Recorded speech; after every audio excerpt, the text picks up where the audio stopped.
Tem coisa que o brasileiro aprendeu a aceitar com um misto de indignação e impotência. Autoridades blindadas, discursos que ninguém pode contestar, e a certeza de que quem ousa levantar a voz é tratado como ameaça. Durante muito tempo, essa foi a regra silenciosa que pairava sobre os corredores do poder. Mas desta vez algo quebrou esse padrão. No centro do Supremo Tribunal Federal, diante das câmeras, da imprensa e de um país inteiro acostumado a ver mais do mesmo, um homem surpreendeu. Ele não levantou bandeira, não gritou, nem mesmo se permitiu um sorriso de autopromoção. Apenas falou, e o que disse, do jeito que disse, mudou tudo. Tarcísio de Freitas, ex-ministro, atual governador de São Paulo e conhecido pela postura técnica e racional, resolveu cruzar uma linha invisível. Aquela linha que separa os que se acomodam dos que ousam. Em um plenário acostumado à formalidade, ele foi direto ao ponto com uma tranquilidade que, paradoxalmente, causou mais impacto do que qualquer discurso inflamado. A pauta era sensível, os limites da liberdade de expressão diante do discurso de ódio. Um tema carregado de camadas, nuances e tensões. Tudo parecia seguir o roteiro de sempre. Falas ensaiadas, elogios mútuos, frases solenes que logo seriam esquecidas. Até que Tarcísio, com sua voz baixa e olhar firme, disse algo que ressoou como uma explosão silenciosa. O problema não está no discurso. Está em quem quer decidir o que pode ser dito. Foi como se uma granada tivesse sido lançada em um salão decorado para o aplauso. A serenidade com que ele falou só amplificou o impacto, porque a verdade, quando dita sem gritos, entra como uma lâmina fria. Corta devagar, mas profundo. O primeiro a reagir foi o ministro Cristiano Zanin. Com expressão ainda contida, mas visivelmente incomodado, pediu a palavra. Interrompeu o protocolo e, com tom de advertência, disparou. Governador, contenha-se. Sua fala não condiz com o respeito que esta corte exige. A tentativa era clara: frear, enquadrar, restabelecer a hierarquia. Mas não funcionou como esperado. Tarcísio ouviu, em silêncio. Não rebateu, não demonstrou incômodo. Apenas assentiu, com a cabeça, num gesto que dizia mais do que qualquer palavra. Te ouvi, mas não vou me calar.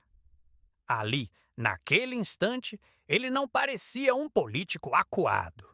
Era alguém que sabia o peso de cada silêncio e usava isso como munição. Porque quem conhece sua trajetória, do exército aos grandes projetos de infraestrutura, sabe, ele não age por impulso. Ele calcula. Quando voltou a falar, não pediu desculpas, não tergiversou, apenas continuou.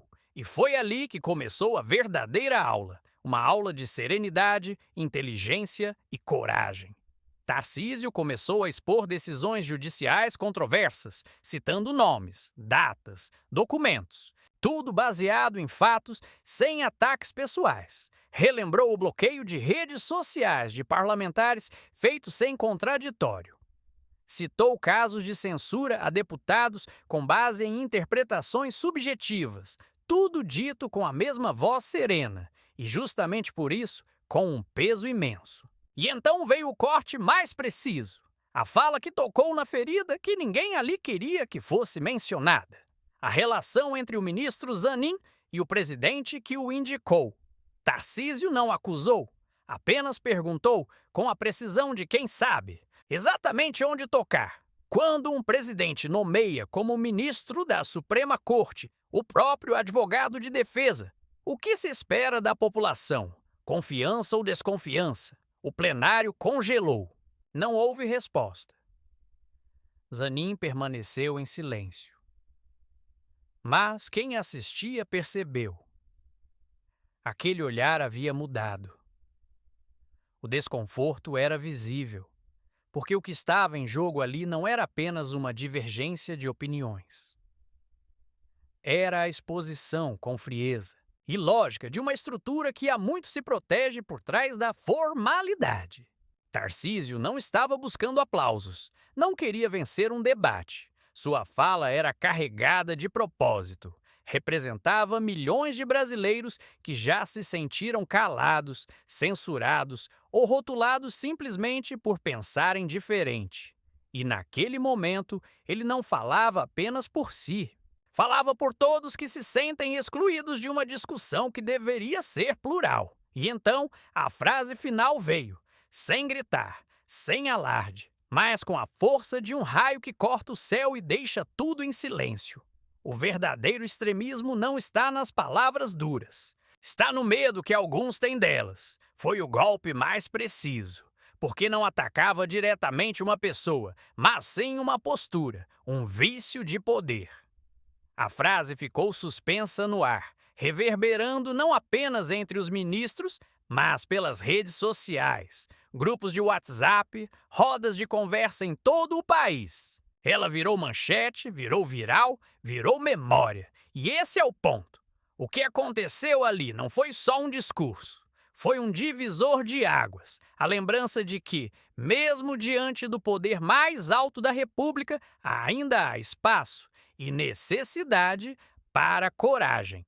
E talvez o mais incômodo de tudo para o sistema é que Tarcísio não se encaixa nos rótulos fáceis. Não é extremista, não é populista, é técnico, é racional. E por isso, não pode ser facilmente desqualificado. No fim do dia, o que restou não foi só a fala marcante. Foi o incômodo, a rachadura na imagem de intocabilidade do Supremo.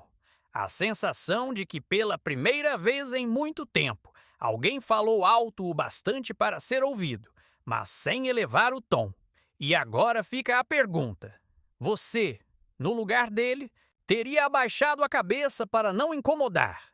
Ou também teria encarado o sistema com firmeza e respeito? Comenta aqui. Eu falaria ou eu me calaria?